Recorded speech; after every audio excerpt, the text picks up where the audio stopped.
ნანუკა გამორიცხავ ნახეთ მინდა რომ დავასრულო ეს ამბავი. ნახეთ როგორ რაღაცაა. ხვალ არის ურთულესი დღე. გარდა იმისა რომ არის ჩვენი ყველას პროცესი, ეს ყველაზე ნაკლები სისტემაა. ეს უნდა მეკითხა, გადაფარვის მცდელობას გამორიცხავ თუ არა თქო. თავარია, მე დარწმუნებული ვარ, რომ ხვალ ქართული ოცნება რაღაცას ფარავს. პირველი ეს უნდა ვიცოდეთ რომ ხვალ არის ირაკლი ოქრუაშვილის სასამართლო პროცესი და ამ შემთხვევაში მე სოლიდარული ვარ მის მიმართ და მისი ძალიან გაბედული ნაბიჯის მიმართ ვარ მადლობელი. ხვალ არის მისი პროცესი, არსებობს ეჭვი რომ მას მიუსჯიან წარმოუდგენლად დიდ პატიმრობას, რასაც ის არ ელოდება. ერთი წელია პატიმრობა განსაზღვრული იმაზე რისთვისაც არის დაკავებული. ტარობაქიძის საქმის განხილვაც ხომ არის და ეს ამ შემთხვევაში არის ეს გასაგებია. ხვალ ასევე თავისუფლება ყველა პოლიტპატიმარს, რა თქმა უნდა, მათ შორის ირაკლის ადგილ ახსენეთ აუცილებლად ეს უნდა ვთქვათ. მეორე ნაწილი ეს არის ყველაზე მნიშვნელოვანი ჩემთვის ემოციურ ამბავში. დილით არის რუიანების პროცესი, რუაპატიმრის პროცესი და დიდრვიანი, ასე დავარქვი მეც მათ. და ყველაზე მნიშვნელოვანი ეს არის მათე დევიძე. რომლის დასკვნითი პროცესია ხვალ. ხვალ შესაძლოა მათე დევიძის საქმეზე მოსამართლემ გამოიტანოს განაჩენი. ეს არის ის მათე დევიძე, რომლის მიმართაც საზოგადოებას აქვს განსაკუთრებით ტკივნეული, სენსიტიური დამოკიდებულება. ეს არის ბიჭი, რომელმაც პროცესზე ერთადერთი წინადადება თქვა და ისიც ის, რომ გიტარა ენატრება. ეს არის ბიჭი, რომელიც სასამართლო პროცესებზე დადიოდა კახეთიდან და შესაბამისად ხვალ ქართული ოცნება რაღაცას ფარავს, იმიტომ რომ ეს ისტერიული ფაღარათი, რაც დაიმართეს დღეს, გამორიცხულია, რომ რაღაცისკენ მიმართული არ იყოს. ჯერ ამდენი ჟურნალისტი ერთ დღეს, როდესაც იცი, რომ სოლიდარულები იქნებიან კოლეგები მის მიმართ. ამიტომ მე მგონია, წარმომიდგენია ხვალ სასამართლო სეზონში რა მოხდება, რამდენი ჟურნალისტი იქნება, რამდენი ადამიანი იქნება. ხო, არ ვიცი. სასამართლო და უკაცრავად ეხა მწერე ნამწუთას, რომ ხვალ ირაკლი ოქრუაშვილს უსჯიან 7 წლიან პატიმრობას. ეს ინფორმაცია გავრცელებული. შესაბამისად, რაღაცების გადაფარვა უნდა საქართველოს ამ ეს რა ქვია, ხელისუფლებას წოდებულ, არ ვიცი, რაღაცა დაჯგუფებას და აქვე მინდა რაღაც ვთქვა რა. თქვი აუცილებლად და შემდეგ გავსვამ რამდენიმე ქვეყანაში, სადაც საქართველოს პრეზიდენტად წოდებულმა ფეხბურთელმა პარლამენტში დაიგინა. შეურაცხყოფაზე საუბრობენ ესენი, ანუ ვისი წყევლა გაუკვირდათ, ვისი არასწორი სიტყვა გაუკვირდათ, რა ქვია იმ კაცს, ცათოლები რო უკეთია. დიმიტრი სამხარაძე. დიმიტრი სამხარაძე, რომელიც პირდაპირ ეთერში აგინებდა აქციის მონაწილეებს, რომლებიც აი ესეთი ჟესტიკულაციის დაგინებებით იყო პარლამენტში. დღეს რომ პარლამენტის პრეზიდენტად კაცი დაგვისვეს, ყველაზე ხმაურიანი წინადადება ქონდა დაგინება პარლამენტში. არაფერი რომ აღარ ვთქვათ იმ შეურაცხყოფელ განცხადებებზე ქართული ოცნების დეპუტატების მხრიდან, ქალი დეპუტატების მისამართით, ოპოზიციონერი ქალი დეპუტატების მისამართით და ეს იყო აი უკიდეგანოც ამ აზრზენი შეურაცხყოფები სხვათა შორის და აქაც უნდა ვთქვა რომ მართლაც წარჩინებულები არიან ამ საქმეში და არაერთი დაგინება შენ სწორად გაიხსენე პრეზიდენტად წოდებული ყაველაშვილის მხრიდან ამის ვიდეო მტკიცებულებები არსებობს რა თქმა უნდა და ვიცი მთელი ვიდეო არქივი არის ამ ყველაფრის თუმცა ქართული ოცნება იცლის ყველასთვის გარდა იმათი ვინც არის მათ რიგებში ვინც მათიანია მათ ლოიალურია და ქართველი კაციო, კაცო, რო გაბრაზდება იგინებაო. მაშინ ესე გაამართლეს. ესე რა ქვია, ყაველაშვილი და მოუწონეს ყაველაშვილს ეს საქმე. მე ველოდები, როდის აგვიკრძალავენ სიბრაზეცაც, საერთოდ უკმაყოფილების და გამოხატვის. ემოციებს კი აღარ აგვიკრძალავენ, Facebook-ს აგზავენ. არა, ემოციების აგზავნაც არ არის მე მგონი შორს, ნანო. უბრალოდ მაგ ემოციას ვეღარსად ვეღარ გამოუშვებ. ტელევიზიები აღარ იქნება და Facebook-ი აღარ იქნება და სახში ვიაროთ გაბრაზებულებმა. აი ახლა ეს უნდა გკითხო ზუსტად. როგორი უნდა იყოს ამაზე ყველაფერზე რეაქცია, საზოგადოების რეაქცია? იმიტომ რომ ყოველი დღე არის წინაზე ბევრად უარესი, რასაც ვხედავ. ნახეთ როგორ არის მაქსიმალური პატიმრობის ვადა არის 30 დღიანი. მოდი შევთანხმდეთ, რომ არაფერი 30 დღიან პატიმრობაში ტრაგიკული არ არის, როდესაც საქმე ეხება პრინციპს. ეხლა ნახეთ რას. ანუ ეს ადამიანი გეუბნება რომ მე მაქვს ჩემი თამაშის წესი. ეს არის ჩემი მოედანი, ამ მოედანზე მე ვარ მეკარის, თავდამსხმელის, ნახევარმცველის და ყველაფერი და შენ არ გათამაშებს. ანუ შენ გეუბნება რომ არც მოედანი, არც სახელმწიფო წაგართვა. ოფიციალურად აგახია სახელმწიფო შენი ქვეყანა და გეუბნება რომ ის არის ამ ქვეყნის ბატონ პატრონი. და რასაც უნდა იმას იზამს, ვისაც უნდა იმას დასჯის, როგორც უნდა ისე მოიქცევა. ან შენ მიყვები ამაში და ემორჩილები და მართლა ბელორუსია ხდები, ან წინააღმდეგობას უწევ.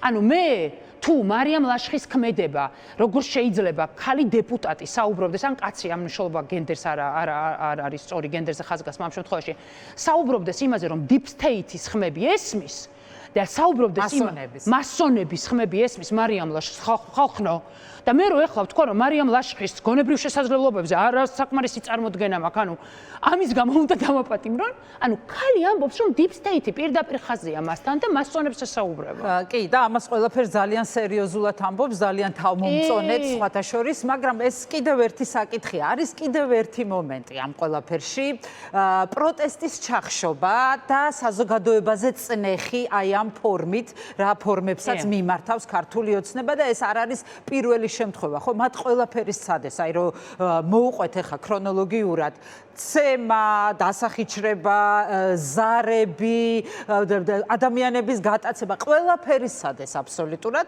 და ბოლოს მივიდნენ, არ ვიცი რამდენად ბოლოა ეს, ნუ ეხლა ამ ეტაპზე ყოველ შემთხვევაში არიან აქ. არის ესეც, აი წნეხი საზოგადოებაზე, რომ ისინი რამენაირად გააჩუმონ, რომ ეს პროტესტი ჩაახშონ როგორმე და მე კიდევ ერთხელ განუცნაურია გომელაურის მოხსნიდან და ზოგადად იმ საკადრო ცვლილებების შემდეგ 2-3 დღეში დაიწყეს ეს ისტერიკა.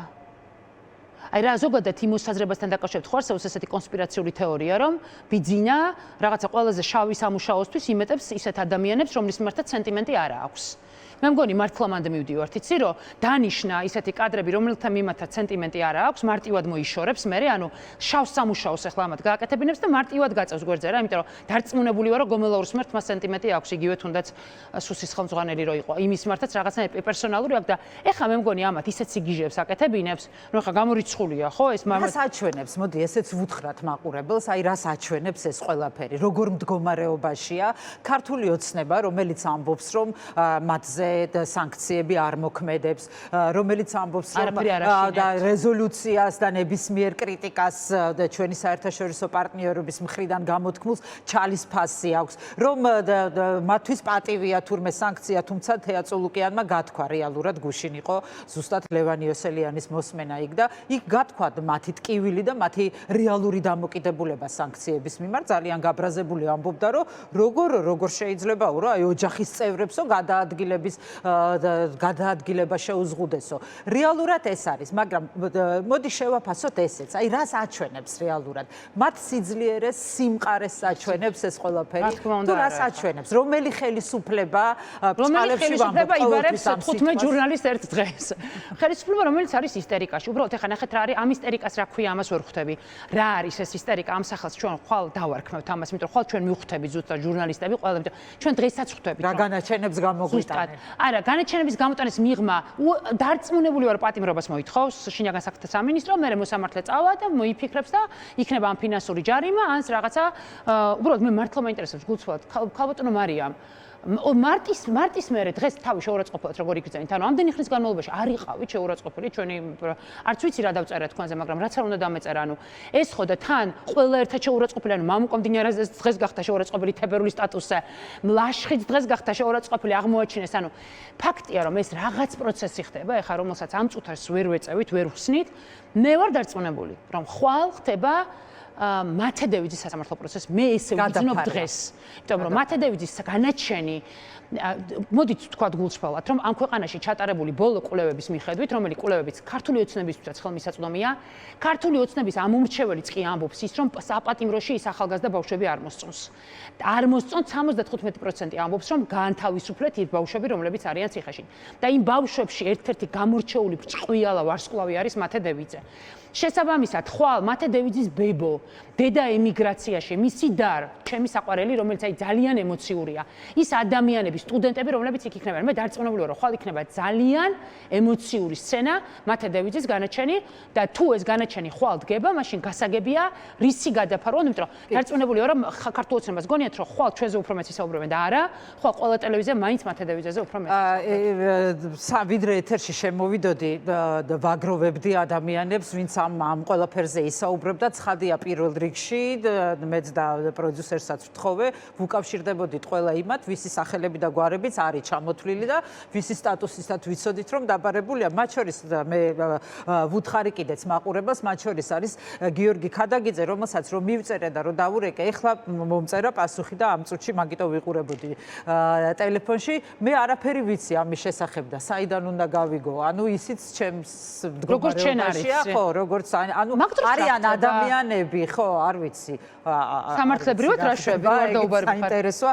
მურთა ზოდელავა იქნება ჩემი სტუმარი შემდგაცემის დასკვნით ნაწილში და მას ვკითხავ, რა თქმა უნდა, ამ ყველაფერს. არიან ადამიანები, ვინც უბრალოდ არ იციან. რა ესე აიღეს. საინტერესოა როგორ არის ესე სია შედგენილი, ხო? ძირითადად არიან ჟურნალისტები, არიან პოლიტიკოსები. უფრო ჟურნალისტები, ჩვენ უბრალოდ ძირითადი აქცენტი ჟურნალისტებზე არის მთავარი აქცენტი. ამიტომ მგონია და ალბათ გათვალეს იმაზე, რომ ჟურნალისტების მიმართ არხების მხრიდან სოლიდარობა იქნებოდა მაღალი და ჩვენ თემაზე საუბარი იქნებოდა უფრო მეტად. თან, როდესაც ეხება პოლიციელი გოგო დადგება, ზუსტად ვიცი ხა იქ რომელი გოგო იჯდება, დადგება, იმიტომ რომ ნამყოფი ვარ ამ პროცესებზე, ბავშვები დაიჭირეს, დღეს გამოვიდა, ხო, ორივე. და შესაბამისად, ნახეთ როგორ მოითხოვენ 30 დღიან პატიმრობას და მე ჩვენი უნდა ვიყოთ, აუ, მოგვიჩიან თუ არა 30 და გონიათ რომ ეს რამეს გადაფარავს. ნუ ფაქტია, რომ არ ვინერვიულებთ პირიქით ძალიან დაღლილები ვართ, ცოტას დავისვენებთ, ცოტას დავიძინებთ, როგორმე გავძლებთ. მე დღეს უკვე დავწერ რუტინას რა უნდა გააკეთონ. არ უნდა ვიყოთ თუ ჩაგვსვავენ. რა თქმა უნდა, გათვლა რაზეა და მე ეს ვიკითხე და აი საინტერესოა, საზოგადოებას ამით რასეუბნებიან ნანუკა. რომ აი ნახე მე ცნობილ სახეებს, ჟურნალისტებს, აი მათ ასე ვექცევი, იმიტომ დაიწყეს ხო ალბათ ჟურნალისტები.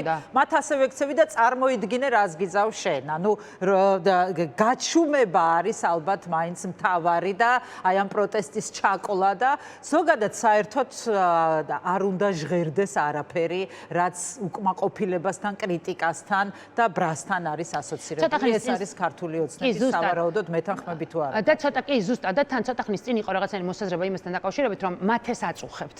აწუხებთ ეს წყევლაც, აწუხებთ ეს წუხი, გამოთქმული ეს რაღაცა ყოველ დღე აქტივისტები იღვიძებენ და უწერენ მარიამ ლაშხს მონას, თინა წილოსანი, რატო დავარქვე? ნინო წილოსანს კიდე რაღაცა სხვა ეპითეტებით ამკობენ და არ მოსწონთ ამაში ცხოვრება, არ მოსწონთ იმაში ცხოვრება, რომ თავისუფლად ვეღარ გადაადგილდებიან, არ მოსწონთ იმაში ცხოვრება, რომ კაფეებში რომ ზიან გვერდზე იყურებიან, ვინმე ჩართული ტელეფონით ხომ არ მიდის. არ მოსწონთ, ეხა ქართულმა რა ქვია, ქართულმა ოცნებამ გადაწყვიტა ეს ყველაფერი აალაგმოს. მაგრამ ამ დროს ძალიან საინტერესო გამოწვევა იქნება. სხვა შორის ეს იდეა ახლა გამიჩნდა და ძალიან საინტერესო იქნება, ვინ ცხოვრობთ ემიგრაციაში. თქვენ ვერაფერს ვერ გაგიკეთებენ, ამიტომ მე ვფიქრობ, რომ ფლეშმობი უნდა გააკეთოთ.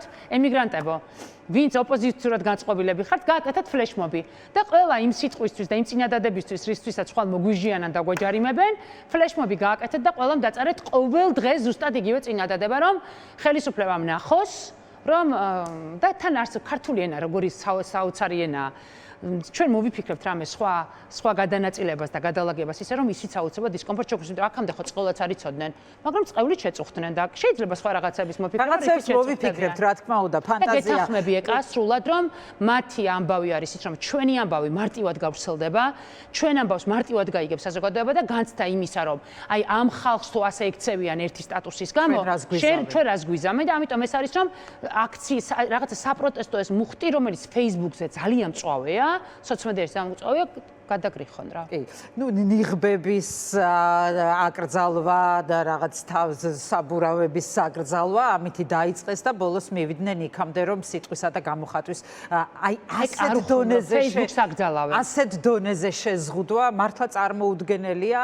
ისტორიაში ბევრი ცუდით შევა ქართული ოცნება და მათ შორის იქნება აუცილებლად ესეც როგორები არიან ისინი მედიასთან და თავისუფალი აზრის გამოხატვასთან მიმართებაში. ნანუკა, ძალიან დიდი მადლობა. შევხვდებით სასამართლოს ეზოში. მეგობრებო, რომ იცოდეთ ყველას, ვინც გვიყურებთ, იცოდეთ რომ ხვალ არის მათე დევიძი სასამართლო პროცესში. მე მაქვს იმის ვარაუდი, რომ ხვალ სასამართლოს გადაკეტავენ, მაგრამ დარწმუნებული ვარ, რომ საღამოს მათე, როდესაც თავის საკანში დაბრუნდება და საინფორმაციო შეხედავს, ნახავს უამრავ ხალხს ეზოში.